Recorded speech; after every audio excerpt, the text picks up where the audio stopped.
Hi, everyone. This is Catherine Adams. And Elizabeth Wallace. And also with us today, special guest. Hello, it's Hannah Wallace. Yay! And you're listening to Binary System Podcast number 208. It is 208. Yeah, right? I think so. Yeah. Whew. Boy, we have been meaning to talk about this for a while, but we had to wait until Catherine got caught up. But tonight's episode is talking all about seasons 1 and 2 of Fleabag. Our Lord and Savior, Phoebe Waller-Bridge. Oh, my goodness. And also... Moriarty is Adam Scott and Olivia Wilde. Sorry, Hannah meant Olivia Colman there, but we're fans of Olivia Wilde too. The triumvirate that will rule the world. Oh my goodness. The godmother, the daughter, and the holy priest. Oh, God. The hot priest. The hot priest. I could have got that better. That's the thing that I didn't realize until I was most of the way through the series. And if you haven't watched this show, spoiler warnings, you need to watch the show. We're going to talk about everything. We're going to spoil it. It's been out for a while. We haven't seen it yet. Yeah, you really... And all the episodes are so short. It's 6 episodes a season, and they're all just a little bit less than a half an hour. You can blow through it in no time at all. In a day. It's like watching 2 movies in a day. Just pretty much. Which is close to what I did with this, actually. I mean, for season 1, I literally sat down to watch episode 4 and watched 4, 5, and 6, and then I was like, and now I have to start the second season. Oh, man. But I didn't realize until I was most of the way through, very few people on the show actually have names, and it wasn't until the wedding towards the end when the godmother said something to the father,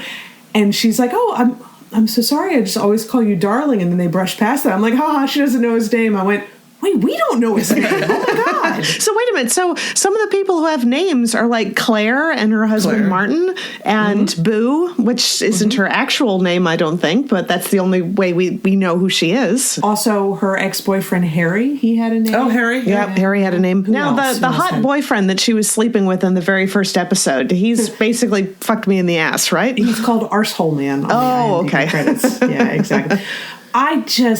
It's so hard to figure out where to start with this show. Well, we should do a summary of what it's about if people haven't seen it. Go for it. You start. Oh, yeah. Walk into that. You volunteered. So it's Phoebe Waller-Bridge. It's based on a one-woman show that she wrote herself and performed. And it's about the main character is Fleabag, though nobody calls her that. It's just the how she's referred to in materials. And she's just this like late 20s smartass / fuck up, and it's her dealings with her family where she's, has the usual problematic relationships with her family, and she's also a sexual compulsive, so she has trouble making emotional connections to people. And so one of the big defining parts about how this is filmed is that she takes to the camera. She breaks the fourth wall and includes the audience in on her own personal thoughts. And that sort of, in the first season when she's mourning the loss of Boo, her best friend, the audience becomes that kind of stand-in for her emotional vulnerability. We're the only people. We're her best friends now. We are. Which becomes even more obvious in the second season when it's like the audience becomes another character. Yes. Because weird things start happening with her relationship with a Catholic priest, and she's always turning and making asides to the camera, and yet somehow the priest knows that this is happening and wants to know who she's talking to. And they don't ever actually explain that, except it's kind of the idea that this is somebody that she's got more of an emotional attachment to than anybody else she's talked to. So, of course, he picks up what she's feeling and thinking. Well, he's noticing, I mean, she uses it as a way of checking out with most of her conversations. Right. That she's distancing herself from the people that she's talking to by commenting on her own experience to us, the audience. Right. And he's the one who calls her out on checking out of their conversations. And they kind of started to set that up because, God, her father gave her something in the first episode of the second season. It's like a little present. It's a little thank you. What he bought her was a session with a therapist, which is just like, yes, useful, but also ouch. But she goes to talk to the therapist, actually, supposedly so she can just get the money. She doesn't really want the therapy session, but the therapist says something like, do you have friends? She's like, I have friends. Of course I have friends. And she looks right at us. She's like, of course I have friends. And at that moment, more than ever, I really was like, oh my God, we really are her friends. And I felt so included in that moment. But then I noticed when they had the funeral towards the end of the second season, she was giving these looks at Boo every once in a while, these little reaction shots and everything. I'm like, oh, wow, we really are the stand-in for Boo. You know, all the shots that she gave us through all the seasons, that's what she was giving to Boo when Boo was still alive. Which is why it was so much more of a gut punch in the final season when we're no longer coming along with her on her conversations. I read, there's a great article in Vulture that actually, I listened to the Pop Culture Happy Hour episode about this today, and then they referred to an article in Vulture, which I went and read, and they said, I think the last line is basically, yeah, it hurts because she's breaking up with us. Yes, that's exactly what I felt like. I was like, you can't, oh my God, you know? And it was so nice, but at the same time, like I even asked Hannah at the end of it, because I had deliberately not read anything leading up to this. I wanted to be completely surprised, and I was like, so is there a season 3 in the works? And Hannah's like, nope, this is all. Well, don't. And I even everybody's commentary after the first season, because the first season was so good, was like, don't ruin this. You don't have to have more of a thing. Yeah. But she found a way to turn it on its ear even more so and create. Actually, somebody in PCHH was saying, I could have done with a second season that was pretty much just like the first season. You did have the suspense of what happened at the end of the first season, and you don't have the similar kind of storyline for the second season. So it is completely different and just as brilliant. So the fact that she took that breaking the fourth wall of the first season, which I didn't actually think needed an explanation, it was just kind of there, but to make it into a plot point in the second season was so brilliant. It was really good. And Moriarty, Hot Priest, he stole every damn scene that he was in. He was a revelation. I've only ever seen him in Sherlock before, but I loved him in this because he was just, that opening episode of the second season when they're all having a very uncomfortable family dinner, and he's just like, fuck this and fuck that, but he's also very nice, so everyone just like trusts him. But he wasn't scared to throw things back at people, like Martin and Claire talking about how they've been trying to have a baby or something, and Martin is saying something to Hot Priest. I can't remember what he said about, like, something like kneeling is like, isn't that hard on the balls? And Hot Priest says, well, not as hard as trying to get pregnant for 5 months. Like, and you could see Martin's reaction was kind of like and he just couldn't actually call him on it. But he was so, he was so nice and he was so sincere. That wonderful line was like, why would you believe something awful? You could believe something wonderful. And that was great. But oh my God, the scene in the confessional was like off the charts sexy. It was really just in a completely forbidden way, which is one of the reasons why it was so sexy. Well, it's one of those, going back to the idea of her having to have an intimate connection with someone, that she's talking to someone again whom she can't see. Yeah. So she's able to have that little bit of vulnerability because she's separate, and then that's where they bridge the gap, so to speak. And when you get right down to it, it is actually really awful because she is at her most vulnerable, but that was just so completely sexy to him. He just could not resist. It was like her, knowing her the way he knew her, the fact that she opened up like that and confessed all those things, it was like the most amazing aphrodisiac he had ever had, which is kind of disturbing if it's a priest. You got it. I was not prepared to like that character. I didn't know who was, portraying the character at the time, but I think it might have been Catherine Valente on Twitter talking about how she really didn't like his character just because of that almost predatory nature of like he was like trying to push her away from wanting a sexual relationship, but at the same time not really pushing that hard because he seemed to really enjoy the connection that the two of them had. And then when she opens up like that and he just goes for sex, and it's not great. The power dynamic is the one, maybe the one problematic thing, but I think it's so hard because he's so charming, and I think all of us, as with everything else in the show, that, and she's very problematic in lots of ways. Yes. She behaves like a jerk, but she's still very charming, and I think that's what we can all appreciate, is both the idea of you can be likable and also fuck everything up all the time. So that I think we appreciate that. They're all so human, which is why it's cool, because this show is such a balance of the completely realistic human nature with the magical realism that goes on. When the painting first falls off the wall when she's talking to him, he just sits there. I love it when he does that. And then it keep friggin' happening, it's just...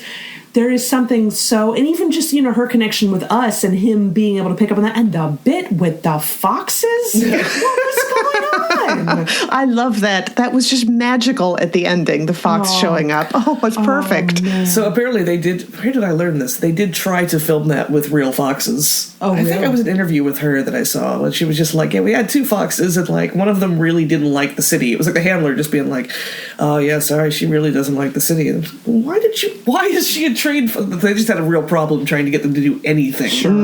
I honestly, I don't know, maybe it's because I was so overwhelmed by everything. So that was a CGI fox at the end? Oh, okay. Yeah, that's fair. But I liked even better, though, the end of the episode where he had been talking about the foxes, and they're sitting there and they're smiling, and then it just cuts off with them like, oh my God! And you're like, you know that they just saw the foxes, but it was so, I've watched it twice now, and it's just brilliantly done. It's so good. I had to, before we started recording, I had to sit down and watch the final episode another time. I was so afraid that the end of the episode was going to reveal that the entire thing had been a dream or a hallucination, because it was everything that I wanted. Everything. It is hard to stick the landing like that once, much less twice. And like I said, it's like both seasons are so different, and both of them end so perfectly, which is why it's just like, no, don't do a third season. Don't feel tempted. I mean, I would trust her, but it's fine. But she even said that one of the only reasons why she did the second season was somehow she got the idea for that hook, where the idea of the breaking the fourth wall becomes the plot point. And also she wrote that character with Andrew Scott in mind, and it really shows. I mean, it just fit him so well. And I love when he's calling her on checking out, and then he notices, as it progresses, he notices that she's looking somewhere. And I think there's a scene in her cafe where the camera's positioned over his shoulder, and she makes the little asides, like they're not necessarily obvious take to cameras. Like sometimes she just breaks eye contact with the person and the camera's right next to their eyes, but he notices that and whips his head around and looks at the camera, and for a second you're like, oh my God, does he see us? Yes. It is so... It's really hard to put my finger on everything that I loved about it, but Kat and I have talked about on this podcast before, just the fact that so many of the situations she gets into are so uncomfortable, but part of the breaking the fourth wall, that's part of what mitigates it. But we just last night watched the bit where the woman wins the award at the female business thing, and here Fleabag is like, I have to take that back from you. And she's like, why? And she's like, because it's stolen, it's my fault. And the woman's like, is it a long story? She's like, kinda. And then it jumps immediately to the bar, and they're having drinks, and she's told her the whole story, and she thinks it's hilarious. And I'm like, I love all of that. I just thought that was the perfect thing. It's like, if anything could have diffused the tension better, I don't know what it is. The fact that by the time you see them again, they're in a bar, they're laughing together, they're obviously best friends now. And shout out to Kristin Scott Thomas for that. So it's funny how she was mentioning, she has that line about how, it's the one thing about growing older is that nobody flirts with her anymore. And Hannah's like,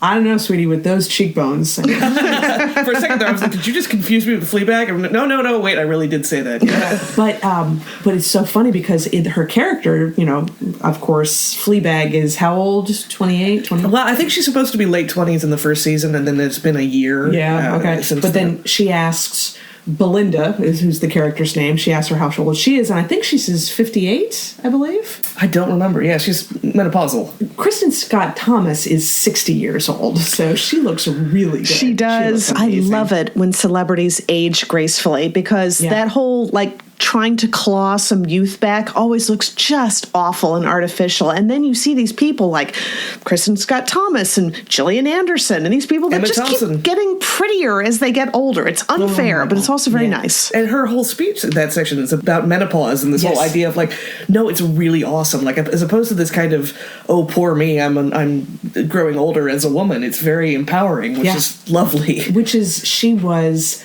you are waiting for that moment when, she's been talking about women and they're born with pain and they do all this and then you hit menopause and you see Fleabag just wincing and she's like, it's just, I forget the exact words, but she's like, it's just wonderful. You're free. You're not, this process chained to a machine, chained to a body or whatever she says. And it's just, I think Fleabag and the audience were surprised at the same time that she was like, it's a thing. And she's like, I thought it was horrendous. Oh, it is horrendous, but then it's wonderful. It's just so great. And she delivered it so well. She really did. Now, if we can take a side trip to a character that's obviously not as appealing, the Godmother. How How did they just manage to make her so awful? It's tapping into that passive aggressiveness, and then it's Olivia Colman. She's just brilliant. She is just amazing. I mean, we were just watching seasons of The Crown the other night, and so having those two characters juxtaposition in my head is just, she is so, so good. I mean, just that final episode where Fleabag brings back the statue that they basically play hot potato with for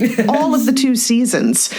And, the Godmother just says something that should be very sweet. It's just saying, it's amazing that you chose this piece to take because it was based on your mother. And it was just like, and it was obviously a real stab in the heart to Fleabag. And I was like, it's because the Godmother keeps clawing this intimacy from Fleabag, like her dad making a plaster cast of her boyfriend, hitting on her sexual partner, and now like a statue of her mother naked.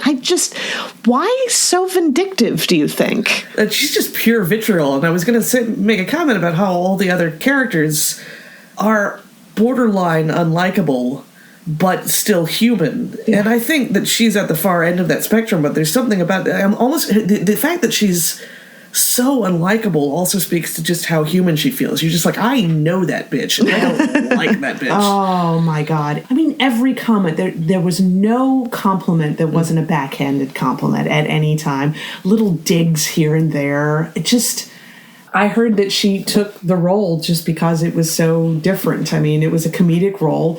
But here's the thing. No, we can't pretend that Olivia Colman hasn't done comedy. Olivia Colman's entire career has been comedy on BBC. Yeah. Oh, all right. Okay, so this is my ignorance of British culture because I know her from Broadchurch, right. Which is the least comedic role that she could have possibly done. No, so she was, and I don't know. I haven't seen the shows that she's in, but she was always been a comedian. I know there's a very funny clip of her eating a banana that I didn't even Google. I think if you Google Olivia Colman banana, you'll probably find it. And I bet I know which is the first role that you've seen her in, Elizabeth. She was in Doctor Who, Patient Zero.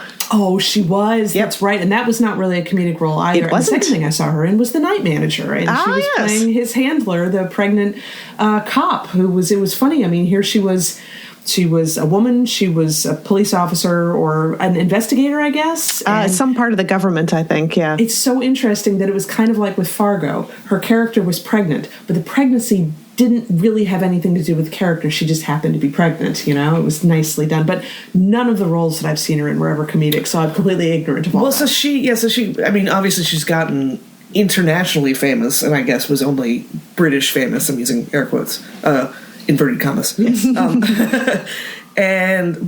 So when she started to get all this praise for Fleabag, for The Crown, for The Favourites, for all the stuff that she's been, that she's into our consciousness about, there was a headline somewhere, and I wish I would have looked it up, but it was something along the lines of, she's finally gotten to a point where she's...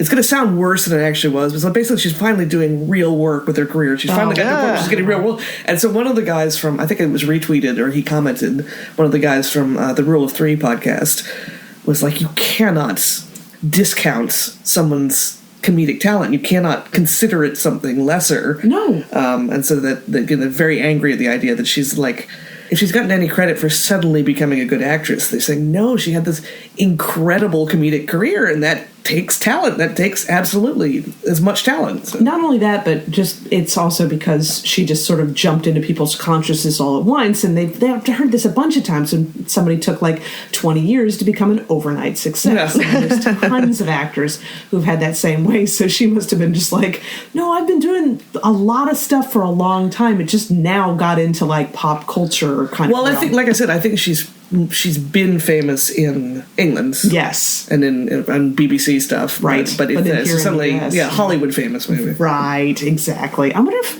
Benedict Cumberbatch and Tom Hiddleston kind of feel the same way, because, they get into all the nerd world and everything. People are like, oh, who is this amazing person? Where did they come from? They've been doing a lot of stuff for a very long time, and they've worked very hard. Stage work. Not as long as she has, This is a weird tangent, and it can be cut. It's fine. But I was noting to at least one of you how unpopular James Corden is with British people that I've seen. I've seen people kind of make little... weird. Yeah. And I'm just like, I didn't know who he was, and he's just this sort of doughy, positive late-night talk show host. I just saw a thing today that was about a profile of him, and someone was like, oh, it was this historian that I follow on Twitter who was just like, Yeah, he was always pretty obnoxious, and I met him once, and he wasn't very nice, but I guess he's turned his life around. So apparently, when he was famous in England, he was much more of a dick than he is now. Really? Apparently. And again, I just saw that today, so I haven't looked into it. But Well, just to tie it all back into the nerd world, the first place I ever saw him was an episode of Doctor Who. So, Which one was that? Stormageddon's father, the episode with... Oh, yeah. Yeah. The line he has with the 11th Doctor that is so cool is that, here it is, Matt Smith's character is being all crazy and intense and everything, and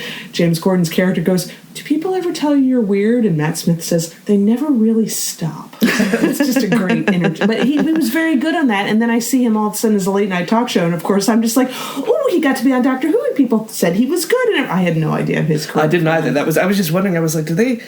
Like, he's so innocuous in the U.S. Yeah. That to hate him was like, well, that's a strong reaction. But now, yes, that makes more sense if he was again famous in England and kind of a jerk about had it. a reputation. Yeah. So, bringing it back to Fleabag, so I was rewatching a few episodes today, and the whole... Nope, I had another thought. Drink. Everybody drink. What are you drinking, Gavin? Honey whiskey. I never really stop. What have you got, Hannah? So I was inviting that question because it's vodka soda with a dash of cranberry juice, which is a guilty feminist. Because it's okay. Nice. Deborah Francis White's drink of choice, although apparently it has another name too. And I've got one of Dad's Yingling beers, which I feel is just as strong as a Bud Light, but I like the taste a little bit probably better. stronger. You think? Yeah. It doesn't seem very strong. What is it? Bud Light's like It 4 or doesn't 5. say. We keep looking at it. I'm sorry. I keep reading your... Well, it won't actually say, but... I was going to say, so Deborah Francis White, just to make sure that I mention her in every conversation. In the, I think it's the last episode, the episode of season 2 of Fleabag with the wedding. Right. And the godmother is introducing her weird friends. Like she's got like these very niche artisty friends. And the last person she introduces, I don't know, remember she says what his name is, but it's so-and-so. He's a Syrian refugee. And it's actually, he lives with Deborah Francis White and her husband, Tom. And Tom's one of the hosts of Best Pick. But he really is a Syrian refugee, and he needed a place to stay, and they had an extra room in their apartment. And so she's like gotten to know him, and she's gotten really, like, it's over the last couple of years, really involved in refugee issues and causes, in part through him. So it's funny. It's like, oh yeah, I mean, they got him a little bit part on Fleabag. Oh, there are a lot of people wandering in and out of those episodes. Oh my goodness! But and that's why I was wondering. So the actress who played Claire, have we seen her someplace? Because I know what I'm thinking of. I'm thinking she looks like the character who was on Torchwood, who died, who was on Rome, who died, who was in Luther, who died. The really pretty... I don't know. I apologize. I don't know her name, but it's not that woman. So I keep looking at her and thinking she looks a little bit like one of the contestants on the most recent season of The Great British Bake Off. Oh, she looks exactly like that. that. Yeah, And I actually, I put that on Twitter when we first started watching that season, and I tagged the contestant in it, and she retweeted me. And it's certainly not the first time. It's really striking. But she was her character. Sorry, Sian Clifford is the name of the actress. Thank you. She's so inherently unlikable in ways, but your heart, I felt like my heart just went out to her all the time, especially in the episode where she's so mad at Fleabag, and here she is, she's in this brilliant, huge office, and is successful and making all this money, and she's married, and she's so furious with Fleabag because Fleabag is just inherently funny and always lands on her feet, and people just seem to grab it. And she's like, you make me feel like I'm a failure. And talk about a human reaction. Yeah. It doesn't matter what you've done with your life. There's probably going to be somebody out there that you're just like, I'm comparing myself to you and I feel like a failure. But at the same time, it made me really not like her all that much, because that was the same scene where she admitted that she knew that her husband had tried to kiss Fleabag and not the other way around. And she said she obviously wasn't backing Fleabag up on this because she said, you'll be fine. You'll always be fine. The same way that she let Fleabag claim that she was the one who had a miscarriage to try to get Claire to the hospital because Claire was being stubborn.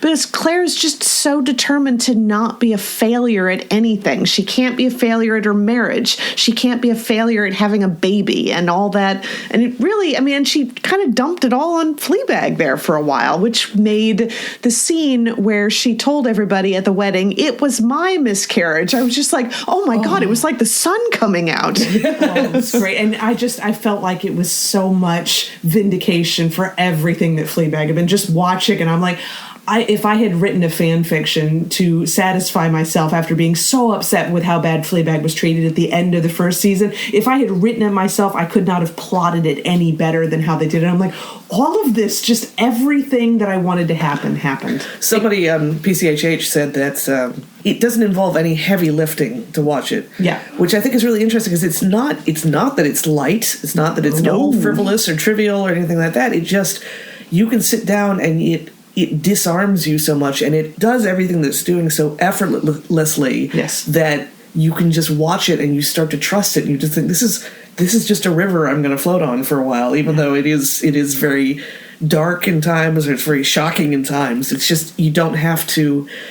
When shows get popular, sometimes when people start to recommend them a lot, it starts to sound like people telling you to eat your vegetables. Yes, and yes, and not everything that's popular is like that, of course, but this is definitely one of those. It's like, yeah, but just don't even worry about it. No, just go ahead and watch it. We're talking a lot about like the themes and the messages and all the things and everything, but it's really it's amazingly entertaining to sit back and watch it. And like I said, horribly uncomfortable situations that happen that somehow get diffused in a way that if you feel bad, you don't feel awkward. Does that make sense? But at the same time, I was so close to turning off the TV and going to watch something else for a while when Fleabag picked up that award and dropped it, and it shatters into a million pieces. I'm literally staring, going, "Oh my God!" We watched it again last night. The shot is done so well because she picks it up and it instantly slides right out of her fingers and so amazingly shatters all over the table. I was like, of course it did. And it doesn't give you a second to worry that that's going to happen. It doesn't give you a second to contemplate it. And the way she does it,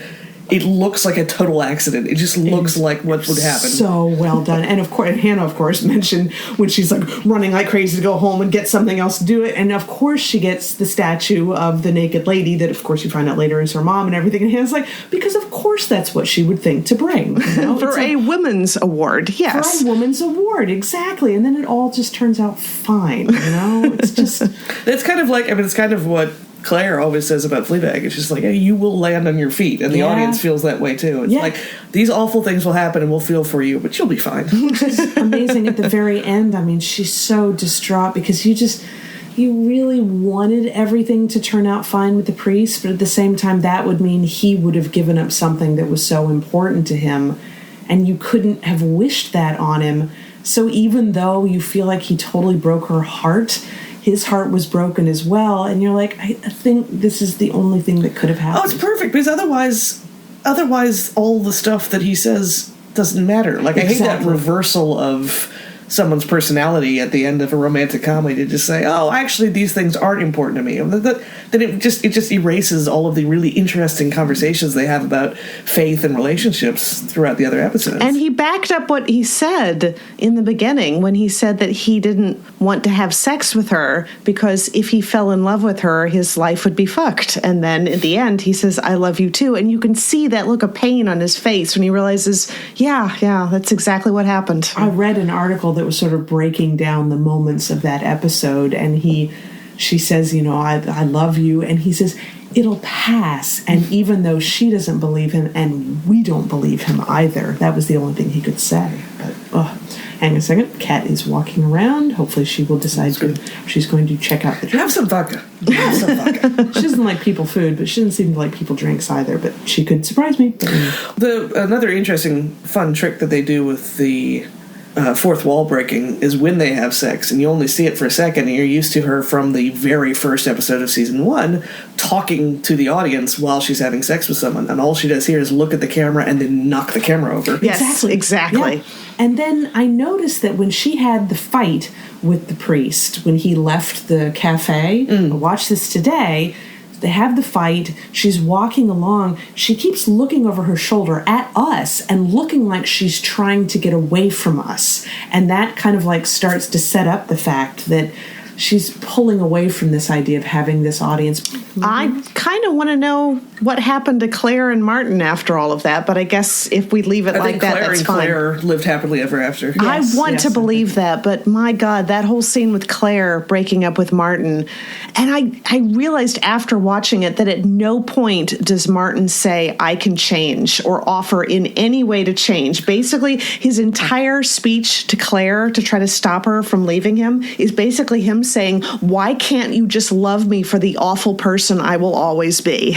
There is a line to that effect that's very quotable, where he's just like, I'm not a bad person, I just have a terrible personality. Which is so... And that level of self-awareness is another thing where you're just like, you're not a cartoon villain. Like, there is that level of humanity there that still makes you like not someone that you want to spend time with. Mm-hmm. And I also kept on expecting, because in a traditional show, they would have some kind of explanation for why his son was so freaking creepy, and then some kind of resolution for that. But no, he is just, I mean, he even mentions that, and it's like, he's creepy, he can't help it, and it's just, that's it. I root for the son. He plays the bassoon really well. He does. He really does. I mean, I thought he was actually very sweet to Fleabag, kind of gave her a hug and everything. That didn't seem creepy. Where's Claire? Well, and he goes up to Claire at one point and says, tell her to leave him. And I read a recap of that. It's like, it's something that, the son and Fleabag have in common is they both hate his shitty dad. That was when Martin confronts her in the kitchen and he says something to Fleabag and he's like, is she going to leave me? Somehow I was not expecting her to look at him and go, I hope so. I didn't expect that at all, and it was so satisfying. Yes. But I also like the fact that she's kind of like ripping him a new one. She looks at the camera, this rant is going really well, and she gets done and calls him a weakie, and she's like, oh, fuck. So good up until that. You didn't stick the landing, but she made terrible choices. Every time I saw Boo, I don't know who they got to play Boo. I've never seen her in anything before, but I think she's one of her friends. She actually is one of her friends, I believe. So eminently likable. And that scene where she told a story about Boo, and she's relating some story about some little boy that did something horrible to his guinea pig or something, and Boo's reaction is the exact opposite of what you expect. She's actually showing compassion for this child that she says he's obviously not a happy person. Happy people don't do that. They shouldn't have sent him away for that. And I thought, happy people don't put pencils up guinea pigs. Guinea pigs' ass, yes, exactly. But it was just, and they did that so well. This idea that it was so believable that she would turn around and find compassion for the person that the rest of us are just pointing at and laughing. But then they pointed out, of course, at the funeral, Fleabag, of course, is mourning her mother and says, I have all this love and I don't know what to do with it. And Boo's like, give it to me. And she laughed. She's like, no, I'm serious. It sounds lovely. You have to give it to somebody. And you have to give it to me. And you're like, which makes her end even more tragic, because here it was, Fleabag gave love to her mother and her mother died. She gives it to Boo, and because of her own actions, Boo dies, which I still think one of the, obviously the reveal of what she had done that caused Boo to commit suicide was so much of a gut punch. But in the end of the first episode, when she's telling the cab driver, that delivery is just amazing. At one point, because of course Boo walks into traffic and they go really fast and 3 people died. What a dick. Wow. That's one of my favorite moments in the whole series. It's just amazing. Interesting observation also I got from PCHH was they just happened to mention, that made me think about, a comparison to Crazy Ex-Girlfriend, which I know you guys don't have a lot of. No, I've only watched a little of it. But it's the same sort of, but it's women trying to do better, as they put it in PCHH. And also, but you have, I don't think this is really spoilers for Crazy Ex-Girlfriend, but basically it's a musical. They break into musical numbers, and eventually that does kind of come back to the main character's mindset about the world. And so it's about these women kind of avoiding intimacy by going into their own heads a little bit, and trying to sort through things by going into their own heads. So. But I guess, I don't know, can either of you guys think of anything else you wanted to add? I feel like, once again, I could just spin my wheels for a while about this one and just say the same things over and over again. How it's a tragic comedy, you know? I hadn't realized that. I thought it was like, it's kind of a drama, but it's kind of a comedy. I'm like, actually, it gets really sad in places, but you really like it. You just want to keep following Phoebe Waller-Bridge. Yes, exactly. See what else she does next. She and Lin-Manuel Miranda Oh my God! Well, got together on something. I heard she was one of the writers behind Killing Eve, which I've never watched. She created it.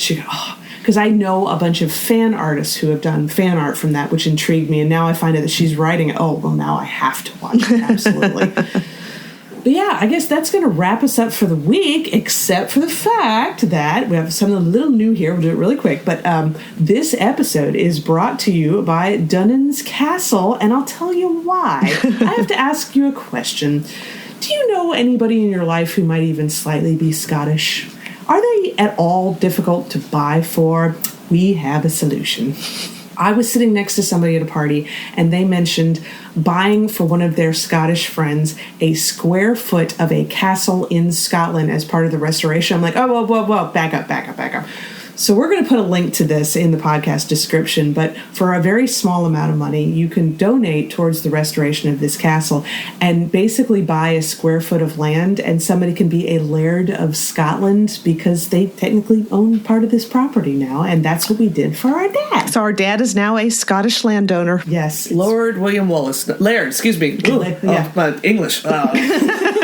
Laird William Wallace. Apparently Lord is if it's like a nobility title, but Laird kind of means landowner. Well, I think Laird is also probably Celtic. And also Lord true. Yes, exactly. True, yeah. I'm just going to guess. I'm probably wrong about it. I looked it up, and if you actually buy this thing, you are legally entitled to call yourself Laird. It won't get you anything. No, of course you are not. Still completely please entitled. don't walk into Scotland with an American accent and declare yourself a Laird. You will get your ass kicked. No, but seriously, we just got the paperwork the other day. It was airmailed from Scotland. It has a little deed, and it's all nice writing, and it has a little wax stamp on the bottom with the seal, whatever. But we highly recommend it, and if you use our link to get there, they might actually kick a few bucks back to us. So this podcast can be sponsored by that. Yay!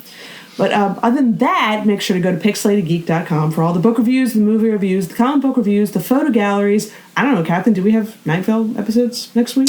I think we do, actually. What is the 1st of February on a Saturday? So I think they might drop a new episode then. And Hannah, you haven't listened to those, have you? No, I haven't. We should find some episodes. There's a lot of good standalone. Like, sometimes the long-running episodes are not as intriguing. It's kind of like with X-Files. You got the mythology episodes, and then you got the Monster of the Week. The Monster of the Week episodes. Oh, absolutely. Yeah, anything. Most shows I really appreciate. A good bottle episode. Yeah, exactly. You'd like that. But anyway, all that and more, PixelatedGeek.com.